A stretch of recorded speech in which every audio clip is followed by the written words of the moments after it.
Di episode sebelumnya sudah dibahas mengenai pentingnya bangkit lagi setelah jatuh untuk meraih sukses. Kisah nyata ini memberikan kita contoh langsung mengenai hebatnya kekuatan usaha pantang menyerah. Sebuah kisah nyata tentang seorang gadis kecil yang sangat pemalu.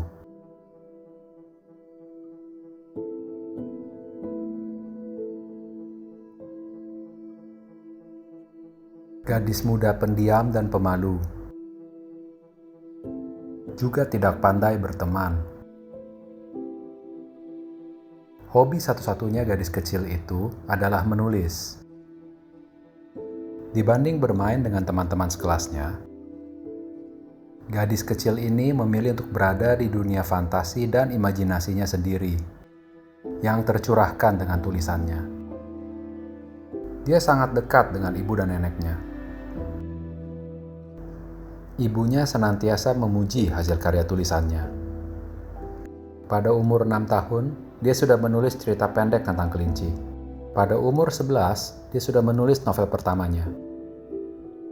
Ada pepatah, hidup adalah seperti roda yang berputar. Kebahagiaan dan penderitaan datang silih berganti. Demikianlah gadis kecil ini beranjak dewasa dan masuk ke periode kelamnya.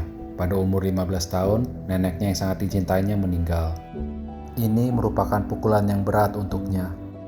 Tidak lama kemudian, ibunya menderita penyakit keras yang sudah tidak terobati. Keharmonisan keluarganya juga menurun. Hubungan gadis muda ini dengan ayahnya memburuk. Akhirnya, ibunya yang tercinta juga berpulang. Kedua orang yang menjadi tumpuan hidupnya telah tiada. Sungguh ujian hidup yang keras untuk gadis belia ini.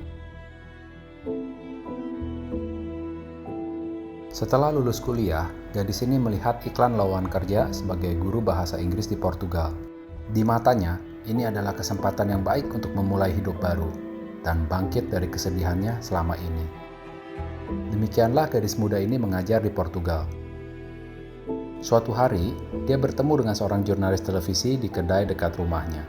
Mereka berbicara dan dalam waktu singkat merasakan banyak kesamaan di antara mereka. Mereka semakin dekat dan selalu bersama, sampai akhirnya mereka menikah dan memiliki buah hati perempuan yang cantik. Malangnya, wanita baik ini kembali mengalami kepahitan hidup, oleh karena suaminya berubah menjadi kasar dan ringan tangan.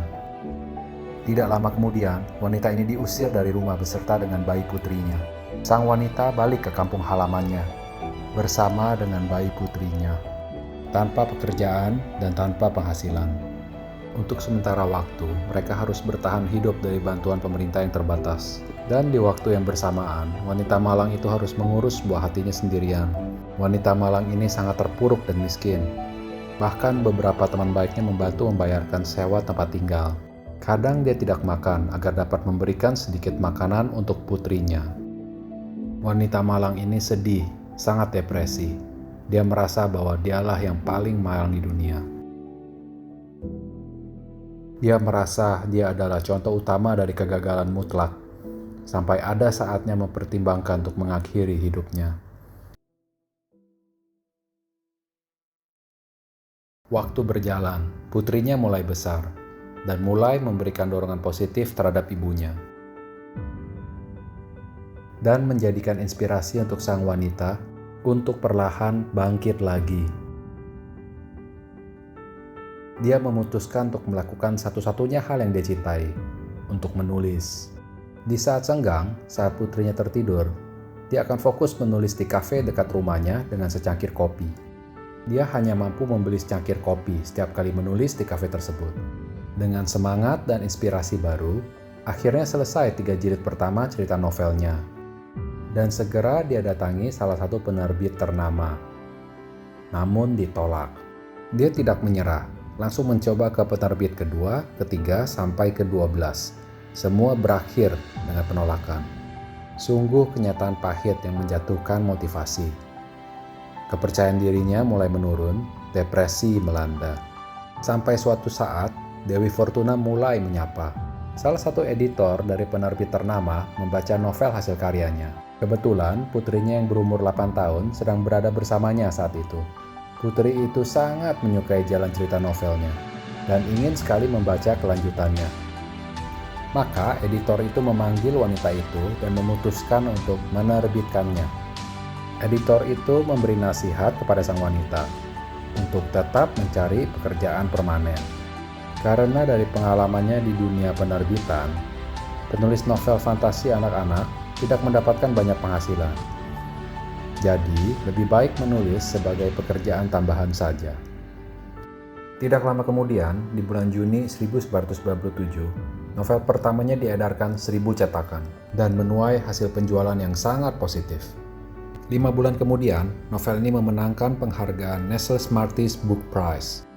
Permintaan naik terus dan lebih banyak cetakan diedarkan. Hampir semua anak kecil suka sekali dengan ceritanya. Sedemikian populernya, sehingga ini menjadi salah satu cerita novel fantasi yang paling disukai anak-anak sepanjang masa.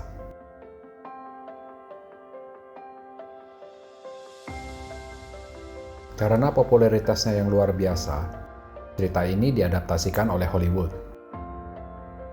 Menjadi 7 film layar lebar yang sukses dan telah menghasilkan 7 miliar US dollar. Kesuksesan yang diraih oleh J.K. Rowling adalah hasil dari usahanya yang persisten dan fokus dalam mengerjakan apa yang menjadi bakat utamanya. Kesuksesannya tidak datang dalam beberapa hari. Banyak sekali kejadian hidup beliau yang seringkali sangat berat dan hampir menghancurkan motivasinya untuk meraih cita-citanya. Namun beliau tetap berusaha dan mencoba, tidak menyerah. Fokus dalam kelebihannya, apapun yang terjadi. Beliau juga memberikan pesan saat memberikan ceramah di Harvard. Mustahil untuk hidup tanpa kegagalan dalam sesuatu. Kecuali jika Anda hidup dengan sangat hati-hati, sehingga Anda mungkin lebih baik tidak perlu hidup sama sekali. Dalam hal ini, Anda sudah gagal dari awal. J.K. Rowling.